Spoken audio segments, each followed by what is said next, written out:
செல்ல அதோட சிறப்புகளோட அடிப்படையில் மொத்தம் 4 வகையாக பிரிக்கிறாங்க. எபித்தீலிய செல்கள், தசை செல்கள், நரம்பு செல்கள், இரத்த சிவப்பு செல்கள். சரிங்களா? இப்போது நம்ம உடம்புல என்னென்ன பார்ட்ஸ் இருக்குதுன்னு நம்ம யூஸ்வலாக ஒருத்தவங்கள்ட்ட கேட்டால் என்ன சொல்லுவோம்?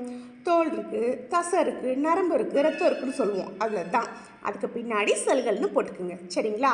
இப்போ எபித்தீலிய செல்கள் எப்படி இருக்கும்னு பார்த்தா தட்டையாக தூண் மாதிரி இருக்கும். இது உடலை மூடி பாதுகாக்கும். எக்ஸாம்பிளாக நம்ம தோலை கூட சொல்லலாம். தோல் தான் எபித்தீலிய செல்கள். ஓகேவா?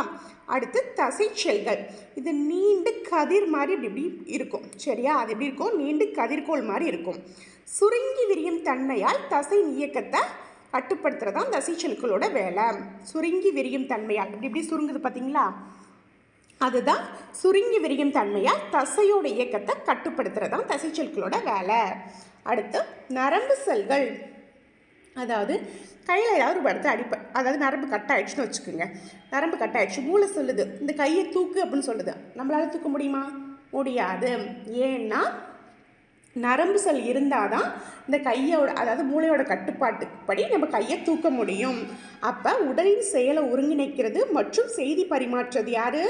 நரம்பு செல்களோட வேலை. இரத்த சிவப்பு செல்கள் தான் உடலோட பகுதிகளுக்கு ஆக்சிஜனை எடுத்து செல்லுது.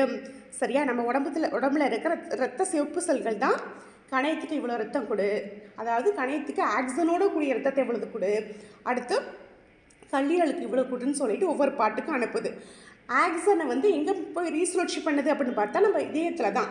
அதாவது ஆக்சிஜன் இல்லாத ரத்தத்தை இதயத்திட்ட கொடுத்துட்டு ஆக்சிஜன் உள்ள ரத்தத்தை இதயத்துக்கிட்டேருந்து வாங்கிட்டு ஒவ்வொரு பார்ட்ஸுக்கும் அனுப்புகிறதான் இரத்த சிவப்பு செல்களோட வேலை.